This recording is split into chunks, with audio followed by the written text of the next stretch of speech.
Travel tip number 2, pack light. I thought I packed light. I really did. I thought, because usually Reese doesn't even check a bag. I usually just have a duffel and I'm good, because I feel like people just put too much emphasis on the outfit, and you got 15 outfits for like you got to change clothes 3 times. I don't care about all that. I just want to go and have fun. So usually I do not pack very heavy, but because I'm not exactly sure when I'm coming back, like I hadn't set a date, I was like, I might need a few things. So I'm gonna show you what my suitcase looks like now. Now this is what it started like. That was before I left the US. My aunt helped me pack according to the Marie Kondo method, and I got rid of some stuff, got rid of more stuff, and got it down to a reasonable amount. But that bag was still super big and super heavy, super heavy. I mentioned in another video, when the Heathrow, for my connecting flight at Heathrow, they must have just dropped it off the thing, because it cracked, the bottom broke, and the suitcase was no good anymore because I couldn't like pull it. And I know I could have gone after them to repair my luggage or replace it or whatever, but I didn't feel like doing all that. So I went and got this suitcase for $40. Packed it, Marie Kondo methods, best I could, but it's still too heavy. It is too heavy. And you might think, but I need my stuff. If I'm gonna be gone for months, I'm gonna need my stuff. And yes, you might, but you're gonna have to figure out how to multi-purpose certain things, or just get small amounts of what you might need. Because the bottom line is, you do not want too much luggage. And here is why, especially if you're going somewhere you've never been, or you don't know much about that country, or if it's a country that might have old school vibes. Here's why. So I left my last Airbnb because the lights went out. Went to a new city. I went to Lisbon City Center, which is where I was originally aiming to go, but due to a misunderstanding, ended up at the first Airbnb. Went to Lisbon City Center, where, I mean, it's, picture New York and San Francisco having a baby. That's Lisbon City Center. Complete with the steep San Francisco hills on cobbled streets and sidewalks. I get to Lisbon City Center with no idea where I'm going, because I left in a panic because I need to work. But I just typed in some hostels in the area to see if I can get a room real quick just for the night, and then I'll figure out where I'm going from there. I had the Uber driver take me to a hostel, and I'm ringing and knocking, nobody's answer. I called the hostel, which I didn't want to do because T-Mobile costs 25 cents a minute. Called the hostel, and the guy said, why would you show up without an appointment? I'm not even there, and I'm full.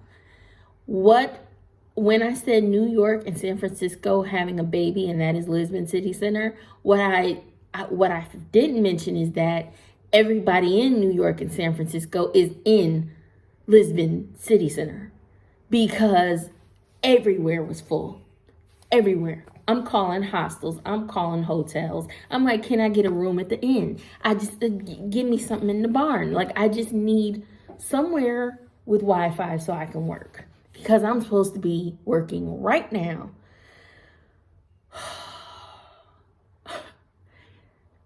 One hotel had a room, one. And they said, oh, it'll be $400 a night. Yeah, I'm not paying you $400 a night to just to have somewhere to close my eyes. Like, if I pay you $400 a night, I own everything in this room. Like, I'm leaving with the landline. I don't know where I'm gonna plug it, but I'm taking that. I'm leaving with the sheets, the blanket, the pillows, the TV. Like, why am I paying you $400 a night for one night? No. So I'm like, I had to calm myself down. Law of attraction, willing it into existence, whatever you want to call it. I was like, I'm going to have a place. Mind you, I'm in an Uber. And he's taking me to some hostel, which I have no idea if they have room, but I have to get somewhere because I'm supposed to be working.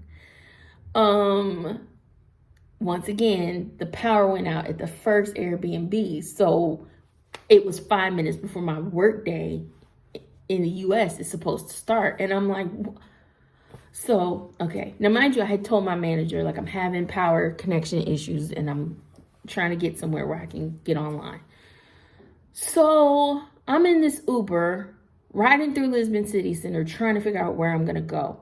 Finally, the guy lets me out at the second hostel, but they were fully booked. But I mean, I'm like, I'll figure it out. And mind you, these Ubers are really cheap. Like, I'm paying $2 a ride.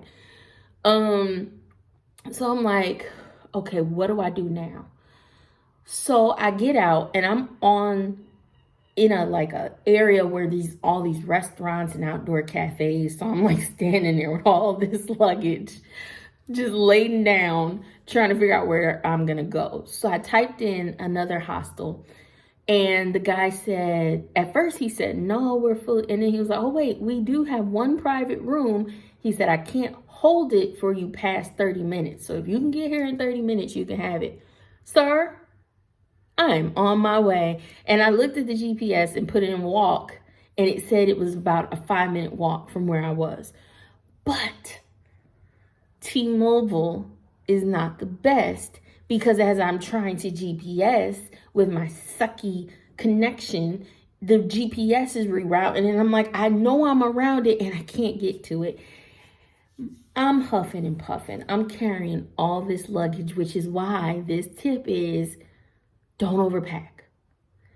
I heard once somebody said it like this: take whatever you're gonna bring, cut it in half, and then cut it in half again. Do not bring too much stuff, because I'm gonna show you, I haven't even gotten to why yet. It's coming right now. So I'm lugging all this stuff. I'm looking like I'm going up the rough side of the mountain, and I need to lay my burdens down by the riverside. Like, I am huffing and puffing with my mask on. And this one waiter who was serving, he stopped and looked at me, and he had this look like he wanted to help me so bad wherever I was going in life, but he had to work.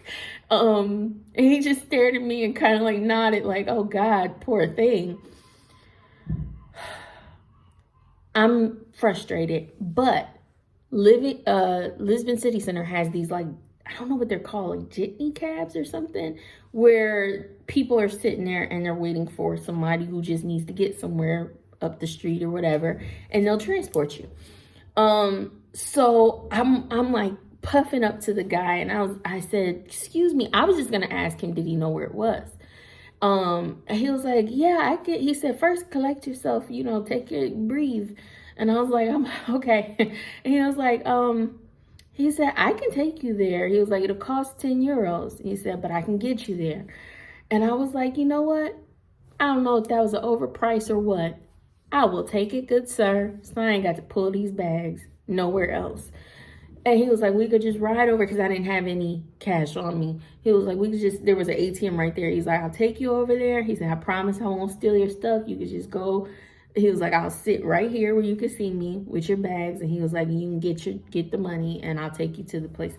He was the sweetest guy. Like, the whole time we were riding, he was chatting with me. Because apparently I had gone the wrong way trying to get to the lounge. He takes me right to the door, lets me out. Great ride, great guy. Get to the Living Lounge Hostel. I'm going to show you the street that it's on. I'm calling the guy. I'm like, I'm here. I don't know where you are. And he was like, I think I see you. And he was waving out the window. He was up on the second floor. He was like, I'm right here. Okay, go to the door. Here's why tip number 2 is don't overpack. I open the door and I come into a hallway. Like, it's just like an entryway and stairs.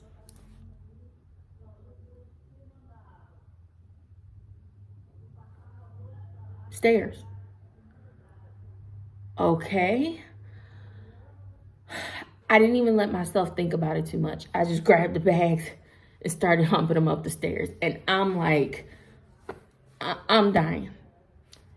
Get to the first landing, go up the second landing, and I see doors in front of me and a poster that says Living Lounge Hostel, and the arrow looked like it was pointing at these doors. So I knocked on the door, and I'm like, and the lady opens the door, and she's like, hi.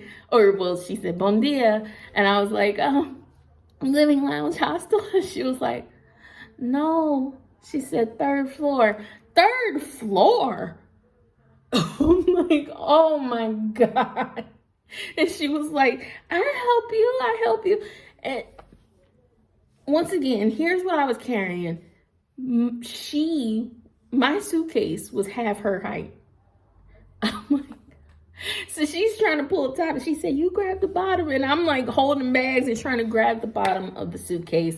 Thankfully, the guy he was checking somebody out, which is why, if you're like, why didn't he meet you down there and come help check the bags? He was checking somebody out and helping them, another American, with their heavy luggage down the stairs.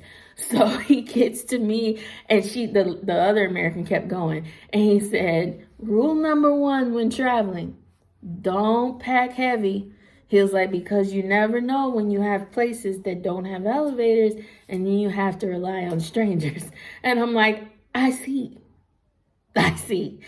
Mind you, this guy was the sweetest guy in the world. I mean, I had the best day. The Living Lounge Hostel, and I'm going to try to include pictures, was so gorgeous. It was so clean. I could literally, and I'm going to go back there before I leave Portugal. It was so nice. I was like, I could have just stayed here had I known about this place. But I was aiming for Airbnbs, not hostels. So I was like, I'm coming back here. Because as a matter of fact, the price of that hostel for a 2-week stay in a private room is the price I'm paying to stay in this apartment right now. So that's $433. 2 weeks.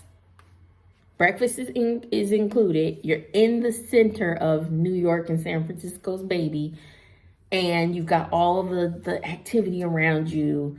The only downside is the stairs, because I haven't finished yet.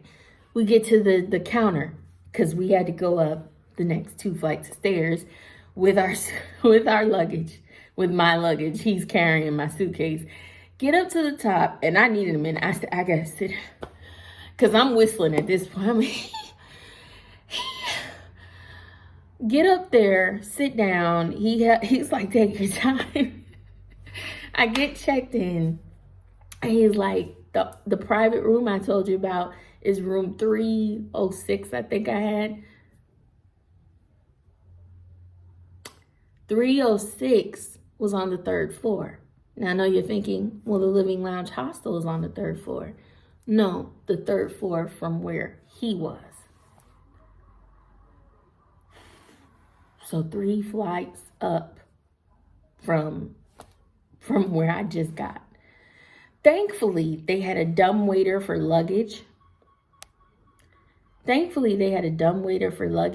So he put my stuff in there and was able to send it up. He was like, but the dumb waiter only comes from our floor, this floor, up to the rooms. He was like, so he's like, let's go up to your room and we'll get the luggage up there. But I still had to walk after all that. Mind you, I hadn't eaten or drank anything all day because it was first thing in the morning when the power went out at the other Airbnb. I get up the next 3 flights of steps, and I'm making all kinds of noises. I'm sure I was breathing like I was a runaway. Yeah, it was bad. But we got the luggage off the dumbwaiter, got it into the room, and it was a great stay, but don't overpack. That was a long story. It was a lot of details just to say, don't overpack. You don't need as much as you think, and you're probably not going to wear as much as you think you are, especially if you're somewhere where people don't have dryers, because everywhere I've gone, and I've gone through a couple cities so far, clothes are always hanging on a line outside the nicest buildings. So I'm like, so you got your washer. There's one in here too. It's in the bathroom. but you better hang it up. So